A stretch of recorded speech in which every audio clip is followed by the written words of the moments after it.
আল্লাহর নবীকে একদিন আরবের মানুষেরা প্রশ্ন করেছিল। শুনে নিন, আল্লাহর নবীর সাহাবীরা নবীকে জীবনে 17টা প্রশ্ন করেছে। কয়টা কয়টা? এসব মনে রাখবেন। 17টা প্রশ্ন করেছে নবী সাহাবীরা নবীকে, আর বাকি প্রশ্ন করেছেন অমুসলিম অবিশ্বাসীরা। তো একদিন নবীকে অবিশ্বাসীরা প্রশ্ন করছে, কি হে মুহাম্মদ, তুমি কি চাও? কি চাও? অর্থ চাও? তাই যদি হয় বলো, এই অর্ধেক আরব তোমার নামে আমরা লিখে দিচ্ছি, খুশি তো? মুহাম্মদ সাল্লাল্লাহু আলাইহি ওয়াসাল্লাম বলেছিলেন, ওটা আমার প্রয়োজন নেই। তা কি চাও? সুন্দরী একটা মেয়ে, তাই যদি হয় বলো, এই আরবের সবথেকে সুন্দরী মেয়েটির সঙ্গে তোমার বিবাহ দেব, খুশি তো? মুহাম্মদ সাল্লাল্লাহু আলাইহি ওয়াসাল্লাম বলেছিলেন, ওটাও আমার প্রয়োজন নেই। তা চাওটা কি? আমার নবী নিজের থেকে কোনো কথা বলতেন না আল্লাহর ওহী ছাড়া। আমা ইয়ানতাকু আনিল হাওয়া ইন হুয়া ইল্লা ওয়াহিয়ুন ইউহা। তো আমার নবী চুপ করে বসে আছেন। অত্যন্ত ভদ্র মানুষ ছিলেন নবীজি, সাদামাটা মানুষ, অত্যন্ত ভদ্র মানুষ, খুব সৎ মানুষ, নিরীহ মানুষ, কথাবার্তা কম বলতেন, যতটুকু কথা বলতেন খুব ধীর স্থির ছোট্ট ছোট করে কথা বলতেন, আর প্রত্যেকটা কথার গুরুত্ব থাকতো মারাত্মক, ওয়েট হতো অনেক। নবীজি বসে আছেন, এমন সময় জিবরাইলকে আল্লাহ বললেন, জিবরাইল চলে যাও। জিবরাইল এলেন, কোরআনের আয়াত নাজিল হলো, কি? কুল, নবী তুমি বলো, রব্বি জিদিনি ইলমা, রব্বি জিদিনি ইলমা। জোরে বলুন, রব্বি জিদিনি ইলমা।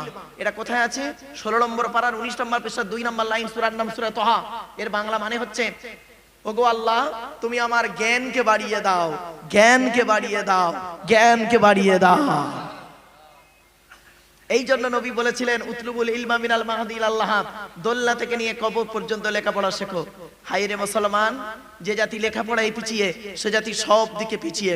শত মূর্খ লয়ে আমি স্বর্গে নাহি যাব, দ্বাদশ পণ্ডিত নিয়ে পাতালেই রব। 100 জন মূর্খ মানুষকে নিয়ে স্বর্গে গিয়ে কোনো লাভ নেই, 12 জন শিক্ষিত লোককে নিয়ে নরকে থাকা অনেক ভালো। মূর্খ বন্ধুর থেকে শিক্ষিত শত্রু ভালো। যে জাতি লেখাপড়ায় পিছিয়ে, সে জাতি সব দিকে পিছিয়ে। বাবাজি, বাড়ি থেকে ভাববেন, আমরা বক্তারা ওয়াজ করতে করতে খুব বলেন, আপনারাও শুনেছেন, বাবারা নামাজের কথা কোরআনে আছে 82 জায়গায়। কত জায়গায়? নামাজের কথা কোরআনে কত জায়গায় আছে বললুম? 82 জায়গায়। এই শুনে আপনারা একদম পুরো চিৎপাত হয়ে পড়লেন। শুনে নিন, নামাজের কথা কোরআনে আছে 82 জায়গায়, কিন্তু লেখাপড়ার কথা কোরআনে আছে 92 জায়গায়। জোরে বলুন, 92 জায়গায় লেখাপড়ার কথা আছে। আফসোস, আমরা সেটার গুরুত্ব নেই। বাবাজি, বিদ্যা কি জিনিস? আমার রাসূল সর্বপ্রথম আগে সোনার মানুষ তৈরি করে তারপরে সোনার মদিনা নাম দিয়েছে, ঠিক না বেঠিক? সোনার মানুষ তৈরি করে সোনার মদিনা নাম হয়েছে, আর আমরা কি করছি? সোনার মদিনা তৈরি করে সোনার মানুষ তৈরি করতে যাচ্ছি। হয় ঘোড়ার ডিম।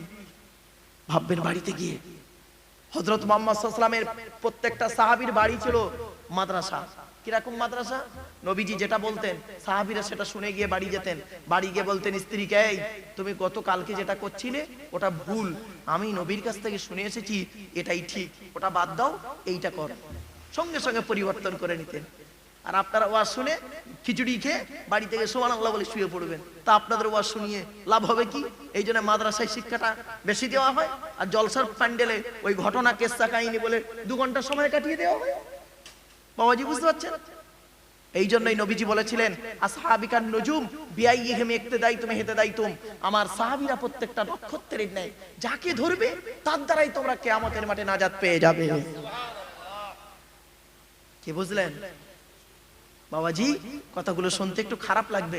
চলো, তো যে সূরাটির আলোচনা করব, কোরআনের ভিতরে কি আছে? কোরআনের ভিতরে রয়েছে 30টা পারা, 540টা রুকু, 114টা সূরা, 14 থেকে 15 খানা সাজদা, 7টা মানজিল, 8 থেকে 12 খানা সাক্তা, 6666টা আয়াত, 3,23,215টা অক্ষর। এ কোরআন 22 বছর 9 মাস কয়েকদিন, কম বেশি 23 বছর ধরে কোন ঘটনাকে কেন্দ্র করে, কোন ব্যক্তিকে কেন্দ্র করে, কোন বস্তুকে কেন্দ্র করে, কোন জায়গাকে কেন্দ্র করে কোরআনের আয়াতগুলো নাজিল হয়েছে। এই 6666টা আয়াত 12,000 জায়গায় নাজিল হয়েছে। কটা জায়গার নাম জানেন? কটা জায়গার নাম জানেন? এই জন্য বাবা, কোরআনের আলোচনা হলো উৎকৃষ্ট আলোচনা। আল্লাহর ওলির জলসায় এসেছি আর কোরআনের আলোচনা করব না, আপনি ভাবলেন কি করে? শুনে রেখে দিন ওলি কাকে বলে, আজকের ওলির প্রমাণ করিয়ে দিয়ে যাবো ইনশাআল্লাহ। শুনে রেখে দিন ওলি হতে গেলে আগে দুটো সার্টিফিকেট পেতে হবে। এমএ পাস করতে গেলে, গ্রাজুয়েট কমপ্লিট করতে গেলে, বিএ পাস করতে গেলে আগে দুটো সার্টিফিকেট লাগে, একটা মাধ্যমিক, একটা উচ্চ মাধ্যমিক। তো ওলি হতে গেলে আগে দুটো সার্টিফিকেট নিতে হবে। এক নম্বর হলো খাঁটি মোমেন, দুই নম্বর হলো মোত্তাকি, তারপরে ধাপ হলো ওলি। কোরআনে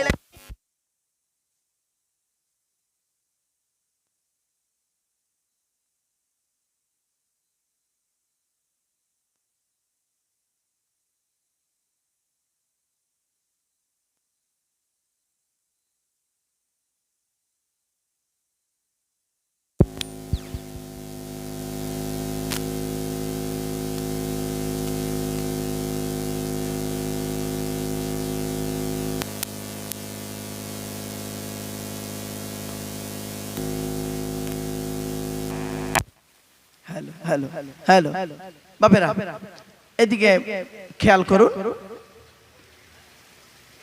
তো। এই কোরআন যে এর উপরে, ঠিক আছে না, ঠিক আছে না। তো আজকে সূরাটির আলোচনা করতে গিয়ে আপনাদের কাছে আমি টু দি পয়েন্টের উপরে কথাগুলো অনেক কিছু বলে ফেললাম। বাড়ি থেকে একটু ভাববেন, এগুলো চিন্তা করবেন। চলুন সূরাটির আলোচনা করতে গিয়ে আর একটা কথা শুনতে হবে আপনাদের। এই সূরাটির শানে নুজুল। শানে নুজুল মানে এই সূরাটি কোন ঘটনাকে কেন্দ্র করে আয়াতটা নাজিল হয়েছে, কোন ঘটনাকে কেন্দ্র করে আয়াতটা নাজিল হয়েছে। মনে রাখবেন প্রত্যেকটা আয়াতের পিছনে শানে নুজুল আছে গো বাপ। আমার লেখা তাফসীর যেটা আপনাদের কাছে এসে পৌঁছাবে তাতে দেখবেন একটা আয়াতের পিছনে 12টা পয়েন্ট থাকবে। 12টা পয়েন্ট, একটা পয়েন্ট নয় গো বাপ, 12টা পয়েন্ট থাকবে। চলো, আল্লাহর নবীর বয়স যখন 24 বছর 9 মাস কয়েকদিন, কম বেশি 25 বছর, নবীজি করলেন কি? আল্লাহর হুকুমে আরবের একজন বিধবা মহিলার সঙ্গে বিবাহ করলেন। মেয়েটির নাম ছিল খাদিজাতুল কুবরা, বাবার নাম ছিল খুয়াইলিদ, খাদিজা বিনতে খুয়াইলিদ। সেই মেয়েটিকে বিবাহ করলেন, তাকে আমরা আম্মা জান বলি। নবীর স্ত্রীরা হলেন আমাদের মা। কেন? কোরআনের দলিল, আন-নবী আউলা বিল মুমিনিন ওয়া আজওয়াজুহু উম্মাহাতুহুম, সূরা আহজাব। আল্লাহ বলছেন মুমিন তোমাদের সবথেকে প্রিয় হলো নবী, আর নবীর স্ত্রীরা হলো ওয়া আজওয়াজুহু, নবীর স্ত্রীরা হলো কি? উম্মাহাতুহুম, তাদের মা। সুতরাং এইজন্য আম্মা জান খাদিজা বলি, আম্মা জান আয়েশা বলা হয়। এটা কোরআনের আয়াত, এটা আমার আপনার কথা নয়। মনে রাখবেন কোরআনের আয়াতে গো বাপ এগুলো। তো এই সূরাটির ভিতরে 8 জন মহিলার আলোচনা আছে। 4 জন মহিলা হলেন, প্রথমে আলোচনা আছে 4 জন মহিলা, নবীর 4টি স্ত্রী। আর শেষে রয়েছে 4 জন মহিলা। নবীর 4টি স্ত্রী কে কে বলে দিচ্ছি। আম্মা জান আয়েশার আলোচনা আছে, আম্মা জান হাফসার আলোচনা আছে, আম্মা জান জাইনাব বিনতে জাহাসের আলোচনা আছে, আম্মা জান মারিয়া কিপ্তিয়ার আলোচনা আছে। এই 4টি স্ত্রীর আলোচনা প্রথমে আছে। শেষে 4টি মেয়ের আলোচনা আছে। কে কে? নূহ নবীর স্ত্রী হচ্ছে ওয়াহিলা, তার আলোচনা আছে। লূত নবীর স্ত্রী ওয়াইলা, লূত নবীকে ইব্রাহিম নবীর খালাতো ভাই। এই নবীদের সম্পর্কটা মনে রাখবেন, আমি সব একটা একটা করে বলে যাব। আর আসিয়া বিনতে মাজাগিন, ফেরাউনের স্ত্রী আসিয়া, তার বাপের নাম ছিল মাজাগিন, আসিয়া বিনতে মাজাগিন, আসিয়ার আলোচনা আছে। তাহলে 3 জন হলো, শেষে 3 জন। লাস্ট হলো কি? ঈসা ইবনে মারইয়াম বিনতে ইমরান, ইমরানের কন্যা মারইয়াম, আর মারইয়ামের সন্তান হলো ঈসা নবী। বুঝতে পারছেন? তাহলে প্রথমে 4 জন মহিলার আলোচনা হলো, আর শেষে 4 জন মহিলা, মোট 8 জন মহিলার আলোচনা আছে। এবার আসছি, আলোচনাটা শুরু করছি। আল্লাহর নবীর হযরত মুহাম্মদ সাল্লাল্লাহু আলাইহি ওয়াসাল্লামের কাছে চলে আসুন। হযরত মুহাম্মদ সাল্লাল্লাহু আলাইহি ওয়াসাল্লামের বয়স যখন 25 বছর, আরবের বিখ্যাত একজন মহিলা, বিধবা মহিলা খাদিজাতুল কুবরা, যার বয়স ছিল 40, সেই মহিলাটির সঙ্গে নবীজির বিবাহ হলো। আল্লাহর নবীর বিবাহকে পড়িয়েছিলেন, শুনে নিন, খাদিজার চাচাতো ভাই, নাম হলো তার ওয়ারকা বিন নওয়াফেল। আর বিয়ের খুতবা পড়িয়েছিল কে? নবীর চাচা আবু তলেব, মনে রাখবেন তো। খাদিজার সঙ্গে নবীজির বিবাহ হওয়ার পর সংসার জীবন ছিল মাত্র 25 বছর, অর্থাৎ নবীর বয়স যখন 50 বছর, আম্মা জান খাদিজার বয়স তখন 65 বছর। খাদিজা ইন্তেকাল করলেন, চ্যাপ্টার শেষ। এরপরে খাদিজা যতদিন বেঁচে ছিলেন আল্লাহর নবী দ্বিতীয় কোনো বিবাহ করেননি। ভালো করে ভাষাটা জেনে নিন। খাদিজা ইন্তেকাল করলেন, খাদিজা ইন্তেকাল করার পরে নবীজি একা হয়ে গেলেন। ওই বছরই নবীর চাচা আবু তালেব মারা গেল, ব্যাস নবী একা। এদিকে আবু বকর সিদ্দিক নাম শুনেছেন আপনারা? প্রথম খলিফা ইসলামের। উনি আল্লাহর নবীর থেকে বয়সে ছোট ছিলেন। কত বছরের ছোট শুনে নিন। আল্লাহর নবী ছিলেন আবু বকরের থেকে 2 বছর 2 মাস 10 দিনের বড়। আল্লাহর নবী বড় ছিলেন, 2 বছর 2 মাস 10 দিনের বড়, আর 2 বছর 2 মাস 10 দিনের ছোট হলো আবু বকর। মাথায় রাখুন এগুলো। তো এবারে আবু বকর সিদ্দিক রাদিয়াল্লাহু তাআলা আনহু বলছেন, তার আগে একটা ছোট ঘটনা বলি। ঘটনাটা কি? খাদিজা ইন্তেকাল করার কয়েকদিন আগে আল্লাহর নবীর কাছে জিবরাইল ফেরেশতা এসে একজন মহিলার ছবি দেখিয়েছিলেন, একজন মহিলার ছবি। তা নবীকে এসে বলছে জিবরাইল, ইয়া রাসূলুল্লাহ, এই মহিলাটা দেখতে ভালো? তা নবীজি বলছেন, হ্যাঁ খারাপ নাই তো, ভালো দেখতে, সুন্দরী, খারাপ ভালো ভালো। নবীজি বললেন, ভাই জিবরাইল, এই মেয়েটাকে আমাকে দেখানো হলো, কারণটা কি? তখন জিবরাইল বললেন, ইয়া রাসূলুল্লাহ, আপনি যেদিন পৃথিবী ছেড়ে বিদায় নেবেন এই মহিলাটির কোলে মাথা রেখে বিদায় নেবেন। বললেন, তাহলে আমার খাদিজা কি হবে? বলছে, আপনার খাদিজার কয়েকদিনের মধ্যেই পৃথিবী ছেড়ে বিদায় নেবে। নবী জানতেই পেরে গেলেন। খাদিজা ইন্তেকাল করলেন, একা হয়ে গেলেন। আবু বকর একদিন নবীকে বলছে, ইয়া রাসূলুল্লাহ, একটা কথা বলবো আপনাকে, লজ্জা লাগছে বড্ড, বলবো? তা নবীজি বললেন, বলো। ইয়া রাসূলুল্লাহ, আমার একটা মেয়ে আছে, মেয়েটার নাম হলো আয়েশা, 5.5 বছর বয়স। কত বছর? 5.5 বছর বয়স, ছোট মেয়ে। আমার মেয়েটাকে আপনি বিবাহ করবেন? নবীজি মুখের দিকে চেয়ে বলছে, কি বললে? তোমার মেয়েকে আমি বিয়ে করব? আচ্ছা, আমার বয়স কত? না, আপনার বয়স 50। তোমার মেয়ের বয়স কত? 5.5 বছর। তা তুমি বললে কি করে কথাটা? এটা সম্ভব? আচ্ছা, তোমার ধান্দাটা কি বলো তো? উদ্দেশ্যটা কি, ধান্দাটা কি? তখন আবু বকর বলছে, ইয়া রাসূলুল্লাহ, আমার উদ্দেশ্য একটাই, কিয়ামতের মাঠে যেদিন তার বাপ তার ছেলে থেকে চলে যাবে, স্বামী তার স্ত্রী থেকে চলে যাবে, ভাই তার বোন থেকে চলে যাবে, কেউ কারোর কথা কেউ নেবে না, প্রত্যেকেই নিজেকে নিয়েই ব্যস্ত থাকবে। আমি আবু বকর পৃথিবীতে এমন কোনো ভালো কাজ করিনি, কিয়ামতের মাঠে জান্নাতটা আমি পেয়ে যাব, সেই আল্লাহর গজব থেকে আযাবে জাহান্নাম থেকে নাজাত পেয়ে যাব। আমার মনে হচ্ছে কিয়ামতের মাঠে আমার খুব অবস্থা খারাপ হবে। তা আমি জানি কিয়ামতের মাঠে আল্লাহ কারোর কথা নেবেন না, সেদিন যার কথা নেবেন তিনি হলেন আপনি। আপনার কথাই সেদিন আল্লাহর দরবারে মঞ্জুর হবে। তা আমি যেন এটা আল্লাহকে বলতে পারি, ওগো আল্লাহ, আজকের আপনি যার কথা নেবেন তিনি অন্য কেউ নয়, তিনি আমার জামাই বাবু। এই ওসিলায় যেন আল্লাহ পাক আমাকে নাজাত দেয়। জোরে বলো। সঙ্গে সঙ্গে আল্লাহ পাক জিবরাইলকে বললেন, জিবরাইল চলে যাও, আয়েশাকে বিবাহ করতে বলো নবীকে। জিবরাইল এলেন, এসে বলছেন, ইয়া রাসূলুল্লাহ, ইয়া হাবিবাল্লাহ, হুজুর, আমি এসেছিলাম কয়েকদিন আগে, একটা মেয়ের ছবি দেখিয়েছিলাম। বলছে, হ্যাঁ। বলো, ওই মেয়েটি কেউ নয়, ওই মেয়েটি হলো ওই আবু বকরের কন্যা আয়েশা। কি বুঝলেন এবার? তো নবীজি করলেন কি, আম্মা জান আয়েশাকে বিবাহ করলেন। এদিকে হযরত ওমর ফারুক এসে বলছে, ইয়া রাসূলুল্লাহ, আমি তো আপনাকে মারতে এসেছিলাম, একদম পরিষ্কার কথা, মদ খেয়ে খোলা তরোয়াল নিয়ে আপনাকে কতল করতে এলাম। লাখ লজ্জা কিছুই ছিল না আমার, আমি বেখেয়ালে চলে এসেছিলাম। আল্লাহ পাক আপনার দোয়াতে আল্লাহ আমাকে ইসলামের পথে এনেছে। ইয়া রাসূলুল্লাহ, আমার একটা আশা আছে। কি? আমার একটা মেয়ে আছে, মেয়েটার নাম হলো হাফসা। কি বললাম? মেয়েটার নাম হাফসা। মনে রাখুন, নামগুলো নিয়ে বেকার হয়ে যাবে, আমার এই কষ্ট করে বসাটা বেকার হয়ে যাবে বাপ নইলে, এই ঘটনাটা না শুনলে। আমার মেয়েটার নাম হলো হাফসা, আমার মেয়েটাকে আপনি বিয়ে করবেন? আমার খুব ইচ্ছা আপনার সঙ্গে আমার মেয়েকে বিবাহ দেব। আল্লাহ জিবরাইলকে বললেন, জিবরাইল চলে যাও, নবীকে বলো ওমরের মেয়েকেও বিয়ে করতে। দুটো হলো। জায়নাব বিনতে জাহাশকে বিয়ে করেছিলেন, মনে রাখবেন, জায়নাব বিনতে জাহাশ। তাহলে তিনটে হলো। মারিয়া কিপ্তিয়া বলে একটা মেয়েকে বিবাহ করেছিলেন। কিরকম? সব এই 50 বছর বয়সের পরে হচ্ছে। শুনে নিন। অনেকে বলে মুহাম্মদ সাল্লাল্লাহু আলাইহি ওয়াসাল্লাম 11টা বিবাহ করেছে যৌন ক্ষুধা মেটানোর জন্য। পুরোপুরি ভুল। মুহাম্মদ সাল্লাল্লাহু আলাইহি ওয়াসাল্লাম যদি যৌন ক্ষুধা মেটানোর জন্য বিবাহ করত, তাহলে 25 বছরের নবী 40 বছরের বয়স্ক মেয়েকে বিবাহ করতেন না। উনি 16 বছর একটা সুন্দরী মেয়েকে বিবাহ করতে পারতেন।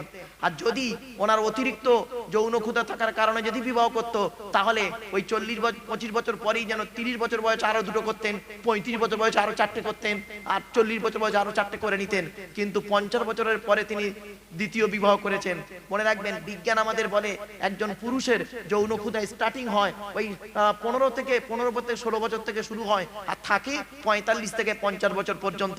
তো সেই 50 বছরের পরে তার যৌন ক্ষুধা থাকে না। তখন কি হয়, শারীরিক চাহিদাটা আস্তে আস্তে কমতে শুরু করে। আর নবীজি বিবাহগুলো করেছেন, প্রত্যেকটা বিবাহের পেছনে একটা একটা কারণ আছে বাপ। মনে রাখবেন, আপনারা জানেন না বলে মনে করেন অনেক কিছু, কিন্তু না, এগুলো জানাটাই হলো আপনার খুবই দরকার। তো নবীজি 50 বছরের বয়সে বিবাহ করেছেন, মাত্র 13 বছর ছিলেন পৃথিবীতে। 63 বছর বয়সে নবী ইন্তেকাল করলেন। চিন্তা, ওই 13 বছরের ভিতরে, ওই 12-13 বছরের ভিতরে এই এতগুলো বিবাহ করছেন এক একটা কারণে। তো এবারে মারিয়া কিপ্তিয়াকে বিয়ে করলেন কিভাবে শুনে নিন। আর মানে একটা বাদশা, ইয়ামেনের বাদশা নবীকে একটা দাসী উপহার দিয়েছিল। দাসী মানে চাকরানি। তো নবীজি দাসীটা রাখতেন মারিয়া কিপ্তিয়া। তখন আল্লাহ পাক বললেন, নবী ওকে দাসী হিসেবে রেখো না, ওকে স্ত্রীর মর্যাদা দাও। নবী তাকে আল্লাহর হুকুমে বিয়ে করলেন। তো যাই হোক, আরো অনেক আলোচনা আছে, ওদিকে নয়। আজকে আমাদের আলোচনা যদি 4টে স্ত্রীকে এখান থেকে তুলে নিলাম। তাহলে কে কে হলো? আবু বকরের কন্যা আয়েশা, ওমরের কন্যা হাফসা, জায়নাব বিনতে জাহাশ আর মারিয়া কিপ্তিয়া। চলো, নবীজির একটা অভ্যাস ছিল কি জানেন? প্রতিদিন আসরের নামাজের পর নবীজি প্রত্যেকটা স্ত্রীর সঙ্গে দেখা করতেন। তো একদিন নবীজি বের হয়েছেন আসরের নামাজের পর। জায়নাব বিনতে জাহাশ বলে যে স্ত্রীটার নাম বললাম, ওনাকে এক ব্যক্তি মধু দিয়ে গেছেন। মধু মধু মধু কি বললাম বাবা? মধু, হানি, মধু দিয়ে গেছেন। উনি কি করেছেন? মনে মনে ভাবছেন, আমি মধুটা না খেয়ে আল্লাহর নবী আসবেন, নবীকে খেতে দেবো। তো নবীজি গিয়েছেন আসরের নামাজের পর, যেতেই ওনাকে মধু খেতে দিয়েছেন। নবীজি মধুটা খাচ্ছিলেন, একটু দেরি হয়েছে।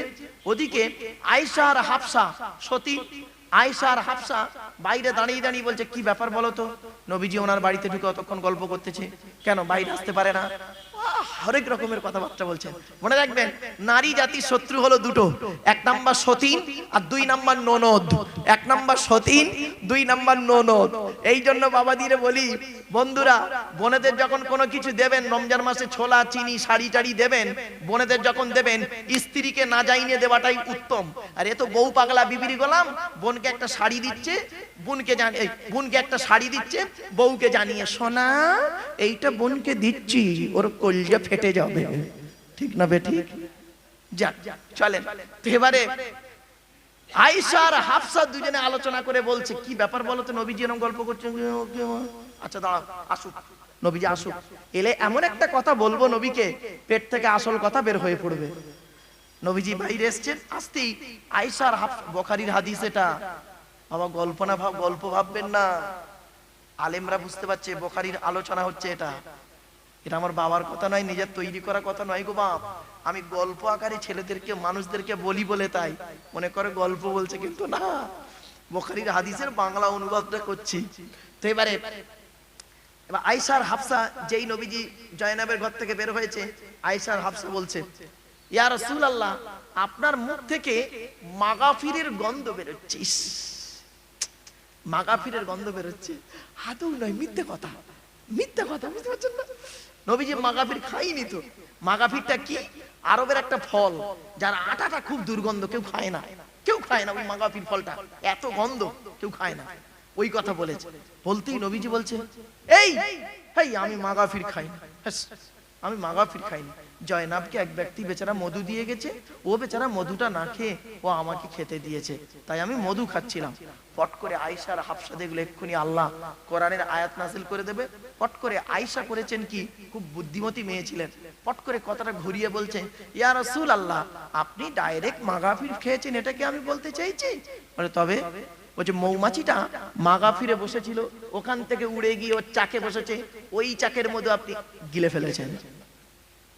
পেঁয়াজ কারে বলে? নবীজি বললেন, ইস, আল্লাহর কসম করে বলছে আর আমি কোনোদিন মধু খাবো না। আচ্ছা বাপেরা বলুন তো, মধু হালাল না হারাম? জোরে বলুন। আমার নবী কি করলেন? সঙ্গে সঙ্গে হারাম করে নিলেন। আল্লাহর কসম করে বললাম আমি আর মধু খাবো না, হয়ে গেল। সঙ্গে সঙ্গে আল্লাহ পাক জিবরাইলকে ডেকে বললেন, জিবরাইল শোনো শোনো শোনো, এই দুইজন মেয়ে ছেলে আয়েশা আর হাফসা, এরা আমার নবী সাদামাটা মানুষ, বেচারা তাকে এমন প্যাঁচে ফেলে দিয়ে বলেছে, নবীজি আবেগে বলে ফেললো আমি মধু খাবো না। মধুর মধ্যে আমি আল্লাহ 70টা রোগের ওষুধ দিয়েছি, আর ওই দুই স্ত্রীর পাল্লায় পড়ে নবীজি বলে ফেললেন মধু খাবো না, চলে যাও। জিবরাইল এলেন, কোরআনের আয়াত নাযিল হলো। দেখুন এই প্রথম শুরু হচ্ছে, এত গল্প করার পরে আলোচনা করার পরেই আয়াতে ঢুকলাম। ইয়া আইয়ুহান নাবিয়্যু লিমা তুহাররিমু মা আহাল্লাল্লাহু লাকাম তাবতাগি মারদাতা আজওয়াজিক ওয়াল্লাহু গফুরুর রহিম। আল্লাহু আকবার। বাপেরা, যে সূরার আলোচনা করব গোটা সূরাটাই মুখস্থ, কোরআন শরীফ সামনে থাকলে মনটা একটু তৃপ্তি পায়। বাপেরা, আমার মায়ের আদেশ, বাবা জীবনে কোনোদিন বেওযুতে ওয়াজ করতে উঠো না। আমি আমার জীবনে কোনোদিন বাপ বেওযুতে কোনোদিন ওয়াজ করি নাই। আজ 25 বছরের জলসা জীবনে কোনোদিন বেওযুতে ওয়াজ করি নাই, কোনোদিন। আর মরণ পর্যন্ত আল্লাহ না করায়। বাবা কত বক্তা আছে গো বাপ ওযু করে না, কত বক্তা আছে বেওযুতে ওয়াজ করে, কত বক্তা আছে বেওযুতে নামাজও পড়ে, কত বক্তা আছে নামাজ পড়েই না, কত বক্তা আছে বাম্মার ভাতও দেয় না গো বাপ, কত বক্তা আছে রাতের বেলা জলসা করে হোটেলে গিয়ে মেয়ে নিয়ে থাকে। বুঝলেন কি করে? বাবা আমি যদি শুধু একজন মৌলভী সাহেব হতাম তাহলে বেঁচে যেতাম। আমার গাড়িটা এলে দেখতে পাবেন, ওর সামনে একটা লোগো লাগানো আছে, বিশ্ব মানবাধিকার পরিষদ, ওয়ার্ল্ড হিউম্যান রাইটস কাউন্সিলের আমি হলাম ন্যাশনাল প্রেসিডেন্ট। সুতরাং সিবিআই, সিআইডি, আইবি সব শ্রেণীর লোকের সঙ্গে ডাইরেক্ট হোক ইনডাইরেক্ট হোক কিছু না কিছু খবর তো থাকবে গো বাপ। এজন্য আপনাদের বলে যাচ্ছি, মনে রাখবেন জীবনে যতদিন বাঁচবেন অজু অবস্থায় থাকবেন, সত্য কথা বলবেন, আল্লাহকে খুশি করার উদ্দেশ্যে বসবেন, দেখবেন আল্লাহর রহমত নাজিল হবে। জোরে বলে আল্লাহ আমার আয়াত নাযিল করছেন, ইয়া আইয়ুহান নাবিয়্যু লিমা তুহাররিমু মা আহাল্লাল্লাহু লাকা। ইয়া আইয়ুহান নাবিয়্যু, হে নবী, লিমা তুহাররিমু, তুমি কেন হারাম করলে? এই ঘটনার সঙ্গে আয়াতের মিল থাকবে, মনে রাখবেন সব সময়ের জন্য। কোরআনের আলোচনা শুনতে গেলে বাপেরা এটা মাথায় রাখবেন, ঘটনার সঙ্গে ওই আয়াতের মিল থাকবে। কি? ইয়া আইয়ুহান নাবিয়্যু, হে নবী, লিমা তুহাররিমু, তুমি কেন হারাম করলে বলো, মা আহাল্লাল্লাহু লাকাম, যেটা আমি আল্লাহ তোমার জন্য হালাল করেছি, মধুকে তোমার জন্য হালাল করে দিয়েছি নবী, তুমি কেন হারাম করলে বলো? ও তাবতাগি মারদাতা আজওয়াজিক, তুমি কি তোমার দুই স্ত্রীকে খুশি করার জন্য বুঝি হালাল বস্তুকে হারাম করে নিলে নবী? ওয়াল্লাহু গফুরুর রহিম, আমি আল্লাহ হলাম ক্ষমাকারী দয়াবান। আচ্ছা এই আয়াতটা দ্বারা কি শিক্ষা নিলেন বাপেরা? কি শিক্ষা নিলেন এই আয়াত থেকে? আমার মা বোনেরা বাবাজিরা শুনে রেখে দিন, এই আয়াত থেকে কি নিলাম? আমার নবী করেছেন কি, স্ত্রীদের কোনো কারণে হালাল বস্তুকে হারাম করে নিয়েছে, আল্লাহ আয়াত নাযিল করে দিয়েছেন, এখান থেকে শিক্ষা নিয়ে নিন।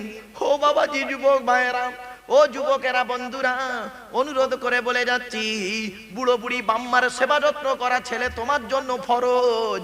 আর স্ত্রীর কথা শুনে, শাশুড়ির কথা শুনে কোনোদিন বুড়ো বুড়ি বাম্মাকে গালি দিও না, তাদের এই খেদমত থেকে কোনোদিন ফিরে যেও না।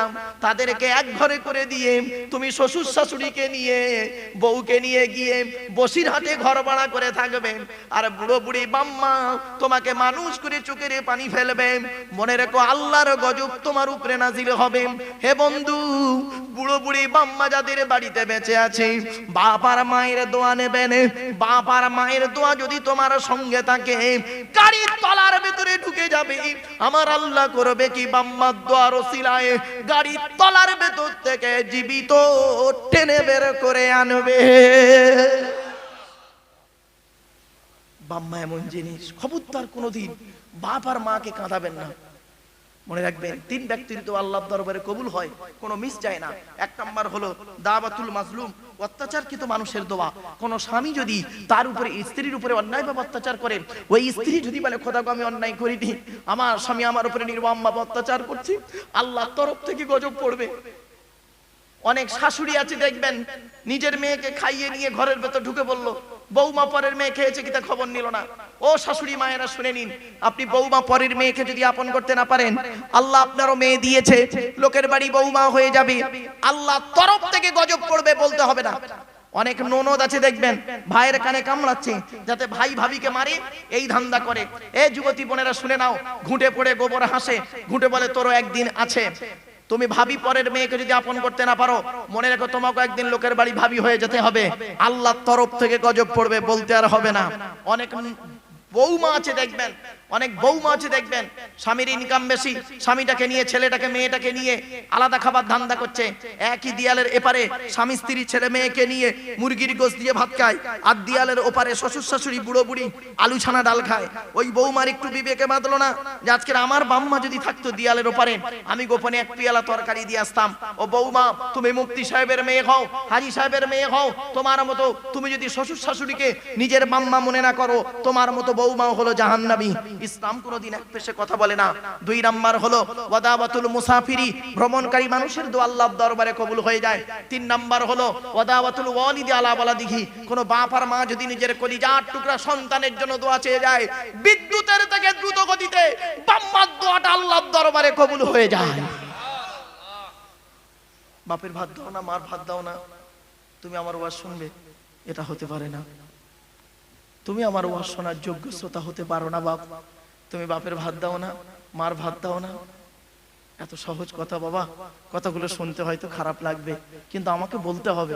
আমি যদি এই ওয়াজ না করি, কিয়ামতের মাঠে আল্লাহ আমার জবানটাকে টেনে ছিঁড়ে নেবে, টেনে ছিঁড়ে নেবে। প্রসঙ্গ এলো যখন, একটা হাদিস বলি আপনাদের, আনাস থেকে হাদিসটা রিওয়ায়াত। আল্লাহর নবী বলছেন, আল্লাহর নবী রজব মাসের 27 তারিখে নবী আমার মেরাজে গিয়েছিলেন, জান্নাত জাহান্নাম দেখলেন, জাহান্নামের দরজা খুলে দেওয়া হয়েছে। নবীজি দূর থেকে দেখতে পাচ্ছে জাহান্নামের ভিতরে কিছু মানুষের ফেরেশতারা ধরে জিভগুলো টেনে ধরে আগুনের কাঁচি দিয়ে খালি কাটছে, আর তারা খুব চিৎকার করছে। আল্লাহর নবী জিজ্ঞাসা করলেন জিবরাইলকে, ও ভাই জিবরাইল, মান হাউলা কি ইয়াকি জিবরাইল, ও ভাই জিবরাইল, এরা কারা? জিবরাইল বললেন, হাউলা উম্মাতুকা ইয়া রাসূলুল্লাহ, এরা হলো আপনার উম্মত। নবীজি বললেন, আমার উম্মত?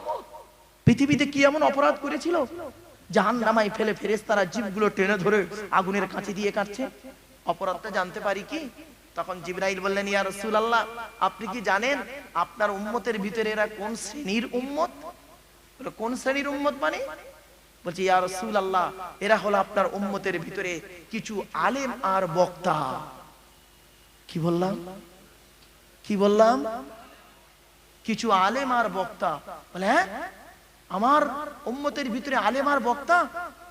আমি তো পৃথিবীতে বলে এসেছিলাম, আল উলামা ওয়ারাসাতুল আম্বিয়া, আলেমরা হলো আমার উত্তরাধিকারী, নায়েবে নবী। বলে, ইয়া রাসূলুল্লাহ, এরা সেই ধরনের আলেম, এদের অপরাধটা কি জানতে পারি? জিবরাইল বলেন, ইয়া রাসূলুল্লাহ, এদের অপরাধ হলো মারাত্মক। এরা স্টেজে উঠে ওয়াজ করতো, সুদ খেও না, ঘুষ খেও না, বিয়ের পর নিও না, নারী নির্যাতন করো না, বেনামাজি হইও না, পিতামাতার অবাধ্য হইও না। আর এরা নিজেরাই বাম্মার ভাত দিত না, এরা নিজেরাই নামাজ পড়তো না, এরা নিজেরাই নাপাক অবস্থায় থাকতো, এরা পাপ কাজে বেশি লিপ্ত থাকতো। আল্লাহ পাক কোরআনে বলে দিলেন, ইয়া আইয়ুহাল্লাযীনা আমানু, হে ঈমানদার বান্দাগণ, লিমা তাকুলুনা মা লা তাফআলুন, ওগুলি তোমরা কেন বলো যেগুলি তোমরা করো না, নিজেরা করো না। কাবুরা মাকতান ইনদাল্লাহ, আল্লাহর কাছে অপছন্দ নিজের এই সমস্ত, আন তাকুলু, তোমরা লোককে বলে বলে বেড়াও, মা লা তাফআলুন, যেগুলি তোমরা নিজেরা করো না। এবার বুঝতে পারছেন বাপেরা, ওয়াজ করা কি জিনিস? আপনারা তো খুব নাজাত পেয়ে যাবেন তাড়াতাড়ি। আপনাদেরকে আল্লাহ জিজ্ঞাসা করবে, নামাজ পড়েছিলিস? নামাজ পড়েছিলিস? তা আপনি কি বলবেন? আল্লাহ, যতটুকু সময় পেয়েছি পড়েছি, আর বাকি সময়টা পড়তে পারিনি। রোজা করেছিলিস? আল্লাহ, রোজার চেষ্টা করেছিলাম, অসুস্থতার কারণে অনেক রোজা করতে পারিনি, আর শয়তানের পাল্লায় পড়ে অনেক রোজা ঠিক মতো করার সময়ও পাইনি। হালাল খাবার খাইছিস? আল্লাহ, যতটুকু পেরেছি হালাল খাবার খেয়েছি, সব হালাল বেঁচে ঘুটে খেতে পারিনি। আল্লাহ, কি করব, নাচারে হয়ে গেছে। লাস্টে আল্লাহ বলবেন, তওবা করেছিলিস? তোর এই দিনটার কথা মনে ছিল? হ্যাঁ আল্লাহ, আপনার কাছে দাঁড়াতে হবে এটা আমার বিশ্বাস ছিল, একদিন না একদিন আপনার কাছে দাঁড়াতে হবে। আমি মরে যাওয়ার সময় লোকে বলেছিল ইন্না লিল্লাহি ওয়া ইন্না ইলাইহি রাজিউন, এর মানে কি? আমরা আল্লাহ তোমার জন্য আর তোমার কাছেই আমাদের ফিরে যেতে হবে, এর বাংলা মানে গো বাপ, এটাই বলেছিল। কিছুদিন শাস্তি ভোগ করে যা চলে যা। আর আমার মতন মৌলভী সাহেবের ধরে কি বলবে জানেন? এদিকে আয়, এদিকে আয়, হারাম করে এদিকে আয়, এদিকে আয়। ইউতিল হিকমাতা মান ইয়াশা ওয়া মান ইউতাল হিকমাতা ফাকাদ উতিয়া খায়রান কাসীরা ওয়া মা ইয়াযাক্কারু ইল্লা উলুল আলবাব। 3 নম্বর পারা 4 নম্বর পৃষ্ঠা 14 নম্বর লাইন, সূরার নাম সূরা বাকারা। আল কোরআন, কোরআন জানিয়ে দিয়েছে, হে আব্দুল্লাহ গিল মারুফ, আমি আল্লাহ যাকে ভালোবাসি তাকে দ্বীনের ইলম দান করি। তোকে আমি ইলম দান করেছিলাম, তুই ইলমটা নিয়ে কি করেছিস বল? আমি তখন মার খাওয়ার ভয়ে বলবো, আল্লাহ, কাটিয়ার হাট শাহ রজব আলী রহমাতুল্লাহ আলাইহি গিয়ে জলসায় দাওয়াত করেছিল, আর ওখানে গিয়ে কি করলাম আল্লাহ, স্টেজে উঠি আপনার কোরআনের পারা নাম্বার, পৃষ্ঠা নাম্বার, লাইন নাম্বার ধরে বুঝিয়ে দিয়েছি। আল্লাহ বলবেন, কাজ্জাবতা, মিথ্যাবাদী, তুই এজন্যই ওয়াজ করছিলিস যাতে করে পাশের গ্রাম থেকে আরেকটা জলসার দাওয়াত তোর বেড়ে যায়। হ্যাঁ, তোর মনে আছে ছিল না ওই প্যান্ডেলে যেখানে বসেছিলিস, নারী পুরুষরা বসেছিল, ওখানে কত সুদখোর, ঘুষখোর, ব্যভিচারখোর, জমির আলচোর, হুকমারা, কারেনওয়ালা, বিনা টিকিটে ট্রেনে যাতায়াত করা থেকে শুরু করে, বাম মারা গেছে, চাচা বেঁচে আছে, ছোট ছোট ভাইবোদের সম্পত্তি চাচা নিজের নামে রেকর্ড করে নিয়েছে হারাম করে, এদের বিরুদ্ধে কোনোদিন মুখ খুলিসনি। এমনকি কমিটিরাও নামাজ পড়তে অনেকে, তাদের বিরুদ্ধে মুখ খুললি না। শুধু তাই নয়, কত লোক বসেছিল, বাপ তার ছেলেকে সম্পত্তি থেকে বঞ্চিত করেছে, কত ছেলে ছিল বাম্মার অবাধ্য হয়েছিল, এমনকি পাপ কাজ চলছিল, তুই তো একবারও বললি না। জলসার নাম করে ওরা মেলা বসিয়েছিল, ছেলে মেয়ে সব লেপটালেপটি করছিল, ওদের বিরুদ্ধে তো একবারও বললি না। ছেলের বাপের বিরুদ্ধে তুই একবারও মুখ খুললি না, মেয়ের বাপের বিরুদ্ধে তুই একবারও মুখ খুললি না। ও, তোর মালে যদি কম দেয় এই জন্য ওদের মন জয় করা ওয়াজগুলো করেছিলিস। আয় হারাম করা, আয় হারাম করা, আয়, তোকে তো জাহান্নাম প্রথমে স্টার্ট হবে। এর বুঝতে পারছেন ওয়াজ কি জিনিস বাপ? খুব কঠিন জিনিস গো বাপ, ওয়াজ করা খুব কঠিন জিনিস। মৌলভী সাহেবরা আপনাদের বলেছে, মৌলভী সাহেব ওয়াজ করতে করতে বলেছে কি জানেন? বাবারা বাবারা, এক ওয়াক্ত নামাজ কাজা করলে, এক ওয়াক্ত নামাজ কাজা করলে 84 বছর জাহান্নামায় আগুনে পুড়বে। 25 বছরের একটা যুবক ছেলে ওয়াজ শুনছিল, জলসার প্যান্ডেলের পেছন দিক দিয়ে চিন্তা করছে, ম্যাথের ছেলে তো চিন্তা করছে, এক ওয়াক্ত নামাজ কাজা করলে 84 বছর, তাহলে 5 ওয়াক্ত নামাজ কাজা করলে কত হবে? 4 5 20, তার মানে 420 বছর জাহান্নামায় পুড়তে হবে। তাহলে একদিন নামাজ কাজা করলে 420 বছর জাহান্নামায় পুড়তে হবে। আমি তো 10 বছর নামাজ পড়িনি, দূর ঘোড়ার ডিম, পালাই যাও, জলসা শুনতে আমি চলে যাই। কিন্তু বুঝতে পারলেন কথাটা? আমার কথাটা বাড়ি গিয়ে ভাববেন বাপেরা। আর মৌলভী সাহেবের একটা কথা বলেছে, এটা করলে এত হাজারে নেকি, ওটা করলে অত হাজারে নেকি, সেটা করলে এত হাজারে নেকি, সেটা করলে অত হাজারে 1 লক্ষ নেকি। এই নেকি নিয়ে আপনারা একদম চিৎপাত হয়ে শুয়ে রয়েছেন। মনে রাখবেন, এই পৃথিবীর জমিনে জাহান্নাম পাওয়া খুব সহজ, জান্নাত পাওয়া খুব কঠিন। জাহান্নাম পাওয়া খুব সহজ, জান্নাত পাওয়া খুব কঠিন। শুনে রেখে দিন, আজ বলে যাচ্ছি, খুলে দিই। একজন মেয়ে ছেলে জাহান্নামায় যাবে, 4 জন পুরুষকে জাহান্নামায় ঢোকাবে। 1 নাম্বার তার বাপ, 2 নাম্বার তার ভাই, 3 নাম্বার তার স্বামী, 4 নাম্বার তার পেটের ছেলে। এই 4 জনের বাইরে কেউ আছেন বাবা? আরে ভাই বলুন না, একজন মেয়ে ছেলে জান্নাতে যাবে, একজন মেয়ে ছেলে জান্নাতে যাবে তিনটে কাজ যদি করতে পারে। ওই মেয়েটি যদি 5 ওয়াক্ত নামাজ আদায় করতে পারে, দ্বিতীয় নাম্বার ওই মেয়েটি যদি রমজান মাসে রোজা আদায় করতে পারে, 3 নাম্বার যদি ওই মেয়েটি নিজের সতীত্বকে বজায় রেখে, ভাষাটা ভালো করে একটু ফলো করুন, নিজের সতীত্বকে বজায় রেখে স্বামীর সেবা করতে পারে, জান্নাতের যে কোনো দরজা দিয়ে জান্নাতে প্রবেশ করবে। আর ছেলেদের জান্নাত পাওয়া আরো সহজ। বলবো বলবো বলবো বলবো মেয়েদের কটা বলেছি? 3টে, ছেলেদের আরো কম। বলবো বলবো নামাজ পড়তে হবে, রোজা রাখতে হবে, অর্থ থাকলে হজ করতে হবে, যাকাত আদায় করতে হবে, স্ত্রীর হক আদায় করতে হবে, পিতামাতার হক আদায় করতে হবে, ছেলে মেয়ের হক আদায় করতে হবে, প্রতিবেশীর হক আদায় করতে হবে, ভাইয়ের হক আদায় করতে হবে, বোনের হক আদায় করতে হবে, হালাল ইনকাম করতে হবে, হালাল খাবার খেতে হবে, হালাল উপার্জন করতে হবে।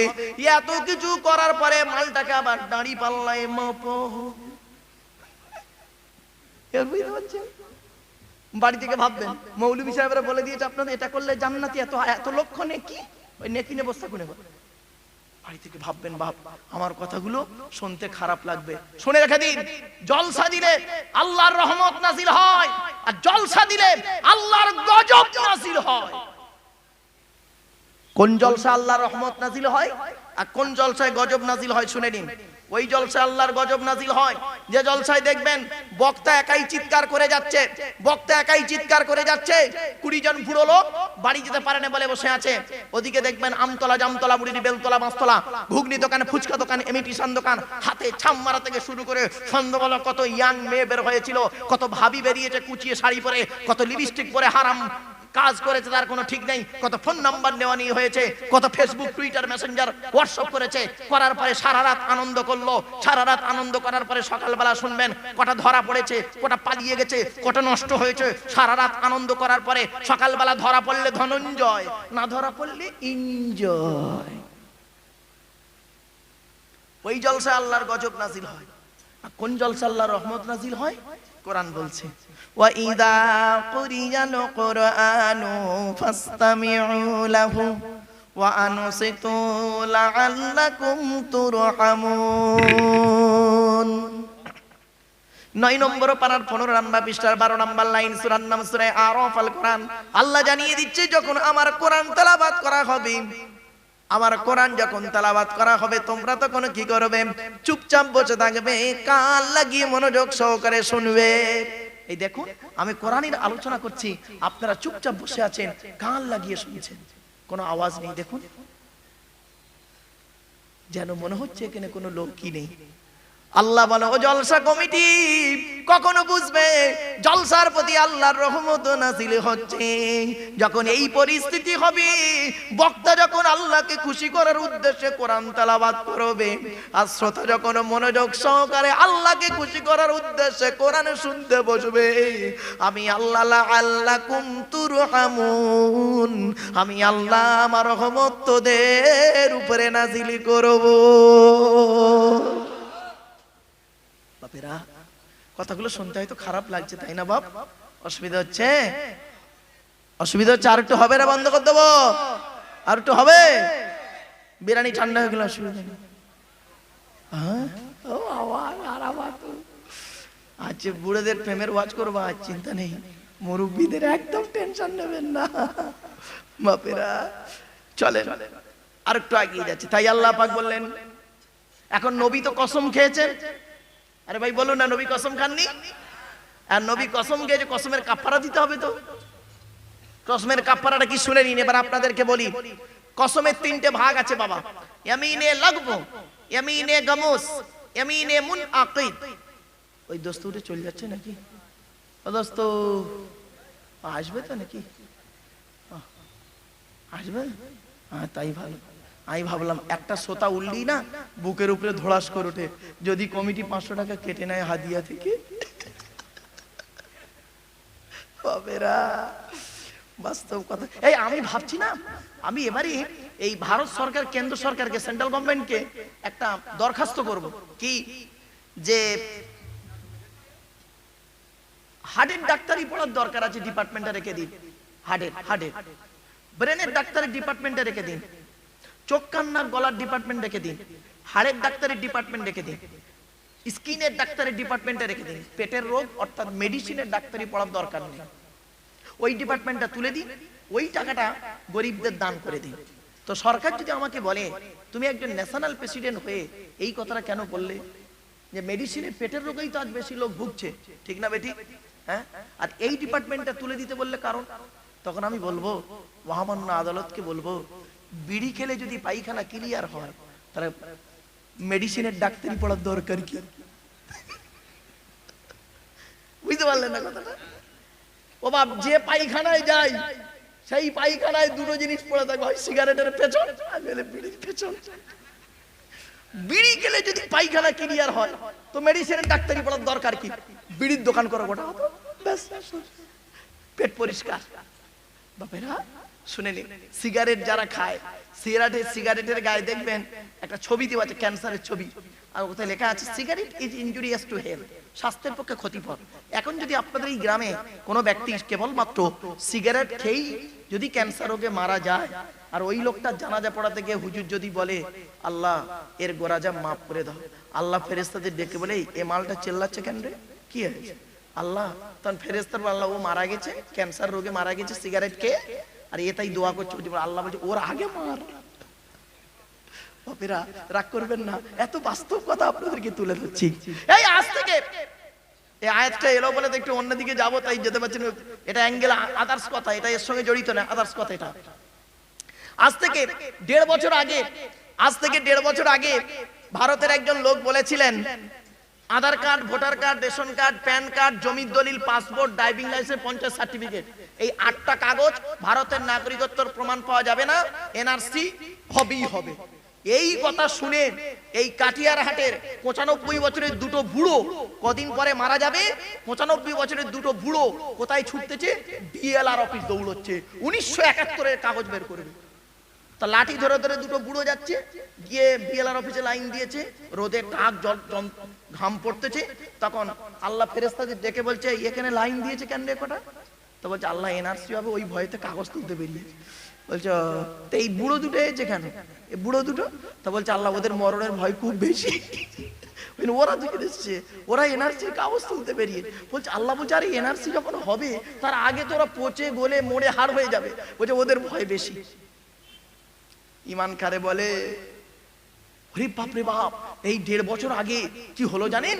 মসজিদের ইমাম সাহেবরা খুব চেল্লাচ্ছে, কি মোনাজাতে হাত তুলে রব সালাম, জুম্মার নামাজ পড়িয়ে সালাম ফিরিয়ে হাত তুলছে, আসসালামু আলাইকুম ওয়া রাহমাতুল্লাহ, আসসালামু আলাইকুম ওয়া রাহমাতুল্লাহ, রব্বানা যালামনা, বলতে বলতে বলছে আল্লাহ জালেমের জুলুম থেকে বাঁচাও, করোনা থেকে বাঁচাও। আর পেছনে বুড়ো বুড়ো মুসল্লিগুলো চেল্লাচ্ছে আল্লাহুম্মা আমিন। নামাজ শেষ, কমপ্লিট, সালাম, নামাজ শেষ। ফেরেশতারা আল্লাহর কাছে গিয়েছে, আল্লাহ জিজ্ঞাসা করছে কোথায় গিয়েছিলে? ফেরেশতারা বলছে কাটিয়াটা জুম্মা মসজিদে গিয়েছিলাম। কি দেখলে? আল্লাহ মসজিদ ভর্তি লোক, হাউ মাউ করে সব চেল্লাচ্ছিল। প্রবলেমটা কি? একটা ফেরেশতা পাশ থেকে বলছে আল্লাহ ভারতে একটা লোক বলেছে এনআরসি হবে, ওই ভয়েতে ওরা চেল্লাচ্ছে। আর একটা কি? আল্লাহ এই চীনে গোটা কত মারা গেছে লোক, চীনে গোটা কত করোনায় লোক মারা গেছে, তাই ওরা এখান থেকে করোনার ভয়ে আপনার কাছে দোয়া চেয়েছে। আল্লাহ বলছে চীন কোথায়, কাটিয়ারহাট কোথায়, কয়েক হাজার কিলোমিটার দূর, এখানে এখন কারোর করোনা ধরেনি, তাই এরা চেল্লাচ্ছে কেন? এরা চেল্লাচ্ছে কেন? তখন বলছে আল্লাহ ওদের মরা দেখে টিভি টেলিভিশনে দেখে ভয়তে এরা চেল্লাচ্ছে। তা আল্লাহ বলছে এই মোনাজাতটা শুরু করেছে কে? বলছে আল্লাহ ইমাম সাহেব। আল্লাহ বলছে ওর বাড়িতে এখানে না, ও চেল্লাচ্ছে কেন? বলছে আল্লাহ ওর চাকরি থাকবে না ওই জন্য ও চেল্লাচ্ছে, ও চেল্লাচ্ছে। এরপরে আল্লাহ বলছে এই কজন চিল্লেছে দেখতো। তখন একটা ফেরেশতা মসজিদে এসে বলছে, গুনে গুনে বলছে 5টা কাতার, এক একটা কাতারে 20 জন করে দাঁড়িয়েছে, 5-20 তাড়াতাড়ি 100। ফেরেশতা বলছে আল্লাহ 100 পিস। পাশ থেকে আর একটা ফেরেশতা বলছে আল্লাহ আমি একবার ফাইনাল গুনবো। আল্লাহ বলে ওই এমনি গুনে তুমি ফাইনাল গুনবে? যাও ফাইনাল। ফেরেশতা এসে ফাইনাল গুনছে, গুনে গুনে গুনে গুনে বলছে আল্লাহ 101 পিস। আল্লাহ বলে 1 পিস বাড়লো কেন? বলছে আল্লাহ ইমাম সাহেব ওটারও তো কাতার ধরতে হবে, ওটাও তো কাতার ধরতে হবে, আমাদের বাবাজি খুব কষ্ট হচ্ছে। এরপরে এবার আল্লাহ বলছে ফেরেশতাদের এই ওই 100 পিস মুসল্লির ভিতরে কটা হারাম করার কটা হালাল করে খুঁজে বের করতো। ফেরেশতারা ভালো করে গুনছে, গুনে গুনে গুনে গুনে বলছে আল্লাহ ওই 100 পিস মুসল্লির ভিতরে 70টা হারামখোর। আল্লাহ বলছে লকডাউনে অত বেড়ে গেল? আল্লাহ বলে হ্যাঁ বেড়ে গেছে। বাবা এক একটা কোয়ালিটির হারামখোরের বর্ণনা দিলে কান গরম হয়ে যাবে, সমস্যা বেড়ে যাবে। এজন্য অধিকার গেলাম না, চলুন একটু আগিয়ে যাই। নবী আমার কসম খেয়েছেন, এখন কসমের কাফফারাটা কি শুনে নিন। আপনারাও তো জীবনে অনেক কসম খান। কসমের 3টে ভাগ। 1 নম্বর হলো ইয়ামিনে লাগবুন। লাগবুন কাকে বলে? বেকার কসম। আপনারা অনেক সময় এরকম কসম খেয়েছেন কিনা দেখুন তো, একটু নিজেকে চিন্তা করুন, মা বোন বাবাজির একটু চিন্তা করুন। ধরুন আমি এক্ষুনি চিৎকার করে বলছি, এই মুহূর্তে আল্লাহর কসম করে বলছি, এই মুহূর্তে আপনাদের মসজিদের ইমাম সাহেব স্টেজে আসছে। আমি কসম খেলাম তো বাবেরা, বলুন না। কিন্তু যিনি এলেন স্টেজে তিনি আপনাদের মসজিদ ইমাম সাহেব না, অন্য কোনো এক ব্যক্তি। তাহলে আমার কসমটা বেকার হয়ে গেল। এই ধরনের কসম আপনারা জীবনে কোনোদিন খাননি চলার জীবনে? যদি খেয়ে থাকেন তাহলে জানবেন এটা বেকার কসম। এই কসমের জন্য কোনো গুনাহ হবে না, কোনো কাফফারাও দিতে হবে না। ইমাম আবু হানিফার মতে, ইমাম শাফির মতে হচ্ছে গুনাহ হবে, কাফফারা বা জরিমানা দিতে হবে না। 2 নম্বর কসমটা শুনুন, ইয়ামিনে গামুস। অতীতকালে কোন সত্য ঘটনার উপরে মিথ্যা কসম খাওয়া। ধরুন আমি একটা বস্তু চুরি করেছি, আমাকে আপনারা বললেন আব্দুল্লাহ গিল মারু তুই এই বস্তুটা চুরি করেছিস। আমি বললাম আল্লাহর কসম করে বলছি আমি করিনি, কিন্তু আমি চুরি করেছি, কাজটা করেছি। অতীতকালে সত্য ঘটনার উপরে মিথ্যা কসম খাওয়া হয়ে গেল, একে বলা হয় ইয়ামিনে গামুস।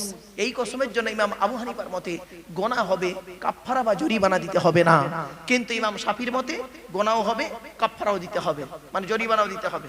3 নম্বর, এইরকম কসম আপনাদের জীবনে অনেক খাওয়া হয়ে গেছে। 3 নম্বর কসমটা খুব ইম্পর্টেন্ট। ভবিষ্যৎকালে কোনো কাজ করা বা না করার উপরে কসম খাওয়া। ভবিষ্যৎকালে কোনো কাজ করা বা না করার উপরে কসম খাওয়া। ধরুন আমি বললাম আল্লাহর কসম করে বলছি এই ব্যক্তির সঙ্গে আমি কথা বলবো না। এখন যদি ওনার সঙ্গে কথা বলতে যাই তাহলে আমাকে 3টে কাজ করতে হবে, কাফফারা আদায় করতে হবে। 3টের যে কোনো একটা। আল্লাহ পাক কোরআনে বলছেন সূরা মাইদার 89 নম্বর আয়াতে, ফাকাফারাতু ইতামু আশরাতি মাসাকিন। 10টা ফকির খাওয়াতে হবে, অথবা 10টা ফকিরকে কাপড় দান করতে হবে, অথবা একটা গোলাম আজাদ করতে হবে, অথবা 3টে রোজা রাখতে হবে। এইটা হলো কসমের কাফফারা। এই 3টের একটা যদি না করেন, কসমের কাফফারা আদায় যদি না করেছেন, আর কসম যদি ভেঙে ফেলেছেন, কঠিন গুনাহ হবে। আর একটা কথা বলে দিচ্ছি, কসম যখন খাবেন, মায়েদের, বোনেদের, বাবাজি, যুবক ভাইদের বলে যাচ্ছি, কসম যখন করবেন আল্লাহর কসম করবেন। কোন পীরের কসম, মাজারের কসম, ব্যক্তির কসম, বস্তুর কসম, ছেলের কসম, মেয়ের কসম, কোন কসম চলবে না। কসম যখন করবেন আল্লাহর কসম করবেন। নবী বলেছেন মান হালাফা বিগাইরিল্লাহি ফাকাদ আশরাকা। যে ব্যক্তি আল্লাহ ছাড়া অন্যের কসম করবে সে মুশরিক হয়ে যাবে। বাপ সকলের গুনাহ আল্লাহ মাফ করলে করতে পারেন, কিন্তু শিরককারীর গুনাহ আল্লাহ মাফ করবে না। ইন্নাল্লাহা লা ইয়াগফিরু আন ইউশরাকা বিহি ওয়া ইয়াগফিরু মা দুনা যালিকা লিমান ইয়াশা। মাথায় রাখুন। চলুন, এখন নবী তো কসম খেয়েছেন, হাবাব কসম খাননি? মনে আছে আপনাদের? নবী কসম খেয়েছেন, তার দলিল কি? এবার বলছেন আল্লাহ পাক পরের আয়াত, কদ ফারাদাল্লাহু লাকুম তাহিল্লাতা আইমানিকুম ওয়াল্লাহু মাওলাকুম ওয়া হুয়াল আজিজুল হাকীম। পরের আয়াত, কদ ফারাদাল্লাহু লাকুম তাহিল্লাতা আইমানিকুম। আল্লাহ পাক জানিয়ে দিচ্ছেন নবী তোমার কসমের কাফফারার ব্যবস্থা আমি আল্লাহ করে দিয়েছি, টেনশন নেওয়ার প্রয়োজন নেই। ওয়াল্লাহু মাওলাকুম, আমি আল্লাহ হলাম তোমার মনিব, তোমার মাওলা।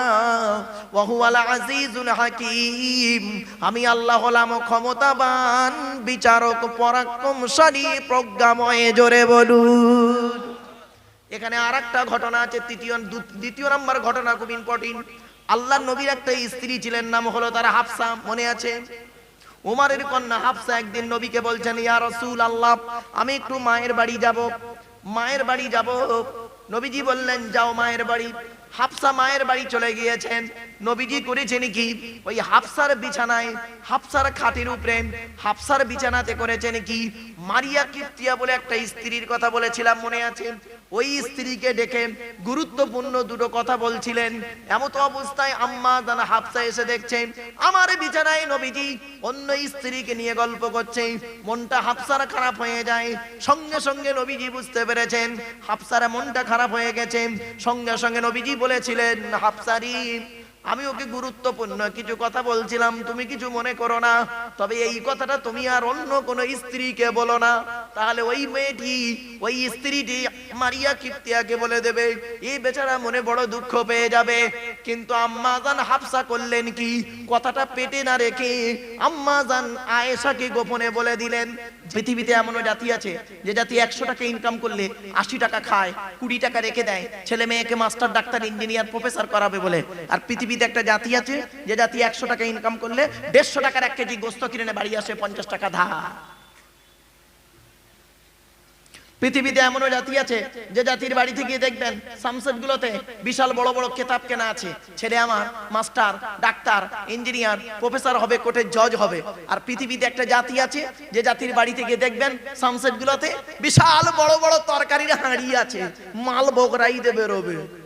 তাই এ জাতি পিছিয়ে থাকবে না, থাকবে কোন জাতি?